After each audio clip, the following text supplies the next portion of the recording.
That's the biggest mistake they make. The mistake I was making a lot.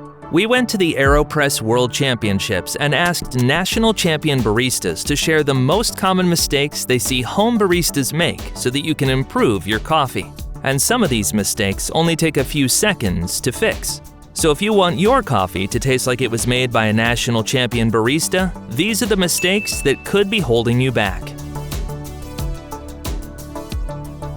I think the most common coffee mistake people make is not using the right water. I think they are intimidated making their own water, but it's really not that hard. And once you make your first batch of concentrate, you will realize that you were missing out on a lot with using tap water. I actually learned a lot from books and also videos on YouTube how to make a good brew water. My favorite recipe or my base recipe is the raw burger recipe. You can find it on the internet and they explain it pretty well how to make it. I just bought the minerals for it and I make a little concentrate, and then I put the concentrate into the distilled or demineralized water. So usually I have around 5 liters of brew water ready, and I keep the concentrate in the fridge. That's important to keep it in the fridge because it can go bad. And I'm currently using the Lotus minerals, the Lotus water. There are 4 bottles of minerals. I'm actually mixing them now. So I use tap water filtered through the zero water pitcher. And then I have my own mineral concentrates. So I bought stuff like magnesium chloride, calcium chloride. And then I mix them up with now also like safe for consumption distilled water up to a concentration of 10,000 ppm. So I can easily work with the concentrates. In the national championship, I used 50 ppm of magnesium chloride. I used 20 ppm of calcium chloride, then another 20 ppm of sodium citrate, and then 10 ppm of sodium bicarbonate. Yeah, I think it was sodium bicarbonate.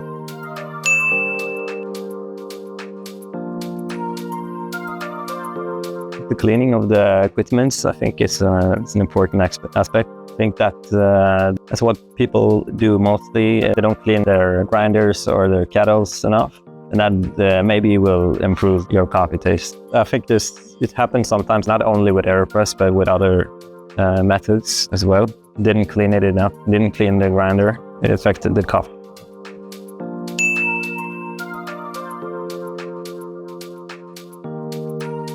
Buying cheap supermarket pre-ground coffee, that's the biggest mistake they make.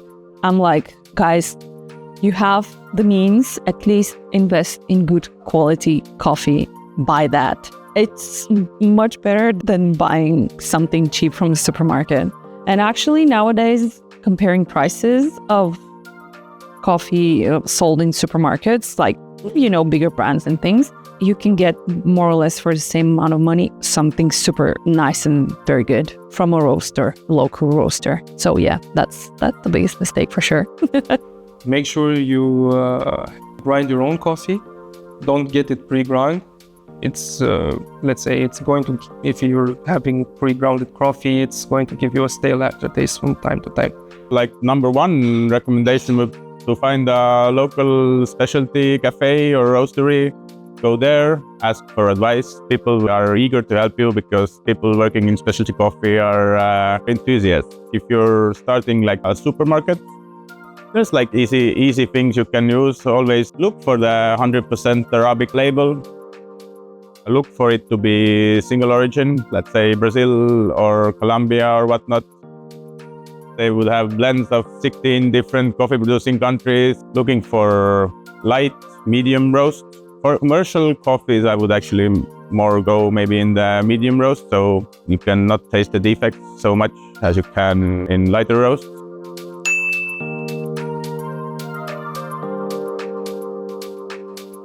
I would have to say the coffee, choosing the coffee. You want to sort it and make sure you don't get any defects in the coffee or any baked beans or like the lighter color beans, get it more uniform.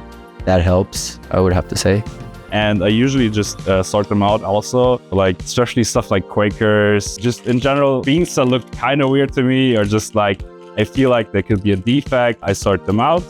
So Quakers, I usually just look for the beans that look the lightest. Also sometimes sort out beans that are just very big or very small, because the roast is probably a bit uneven. I don't know, just, so I don't have any edge cases, or like a burnt, like darker bean just gives me like too much bitterness or something.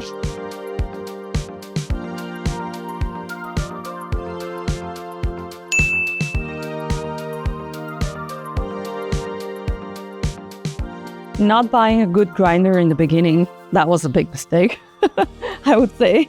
Something that has good blades, like high quality blades, depending on your budget, of course. You can get nice budget-friendly grinders and of course high-end ones. It doesn't really matter as long as it's not one of those, what they're called, blade grinders for spices. Like, don't do that. It does terrible things to coffee specifically. And also, when you're looking at a grinder, just find a store that's like coffee store and get a grinder from there, basically. That's my big advice. And make sure that axle is held in two places, because otherwise it moves around too much and it gets you inconsistent grinds. I've used hand grinders that I've bought in at the store, and I can taste like a difference in the flavor. And so when I'm brewing coffee, I like to ensure that like I'm brewing it to the most, like the best potential it can be. So to me, having a good grinder is like the reason why I invest so much in that.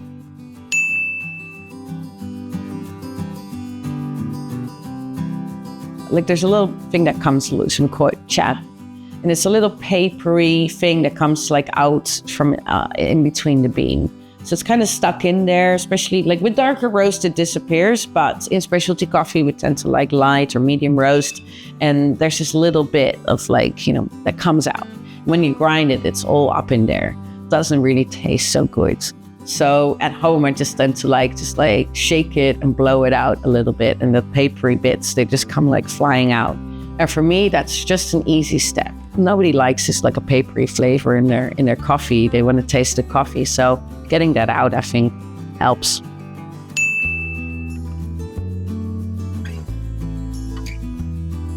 You won't be using the same recipe each and every time. It's going to be, you have the coffee in front of you.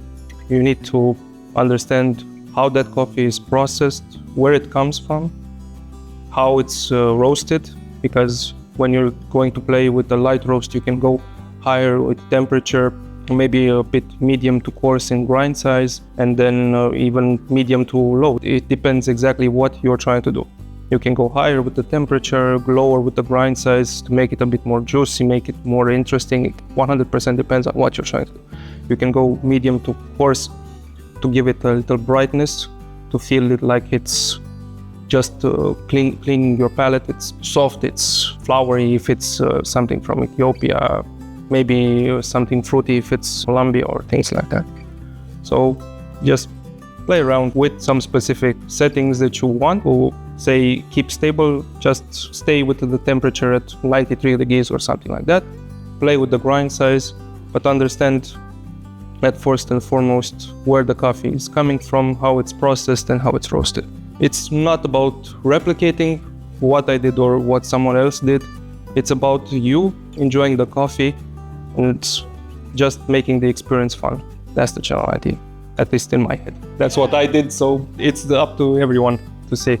I like to examine the coffee beans, the roasts. Those all play a huge factor in like what you're going to be doing in your AeroPress recipe. My favorite method is to cup the coffee first to kind of like see where the flavors are and then which direction you need to go.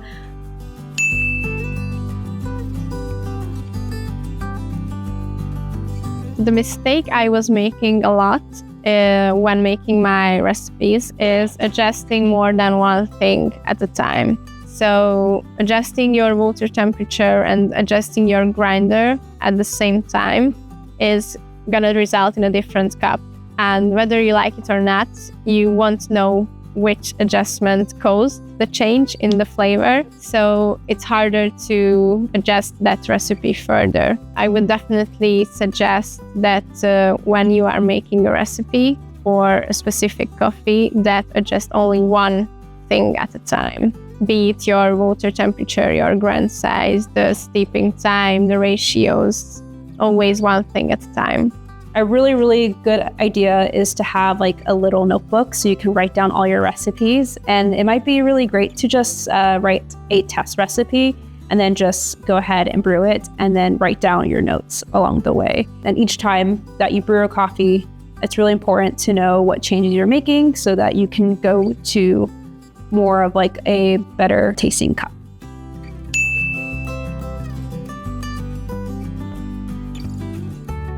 The best advice I think is that you need to find balance basically in coffee. Even if you like some, let's say, some fruity notes in that particular coffee, though, don't get stuck in the fruitiness only.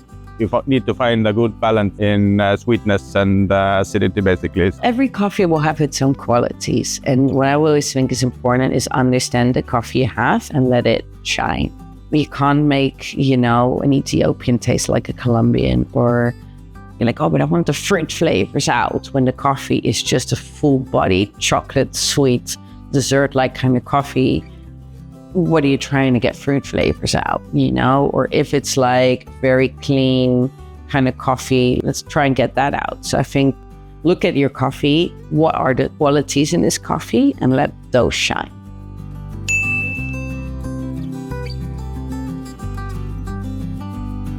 I feel like a lot of times people are very anxious to get their coffee. So I think doing things slowly actually do help the process of making the coffee, as well as doing a little bit of homework before you start brewing the coffee. Know what you need, have a good placement of where your equipment are, and then and follow through the step as you make the coffee. There is a quote that I really like in the coffee business, which basically says, slow is smooth, but smooth is fast. These are just a few of the most common mistakes that ruin coffee, but a critical aspect to brewing a sensational cup is learning how to dial in a recipe. So we created this video over here, where these national champion baristas provide their best tips for dialing in your AeroPress recipe, like discovering the best water temperature and grind size.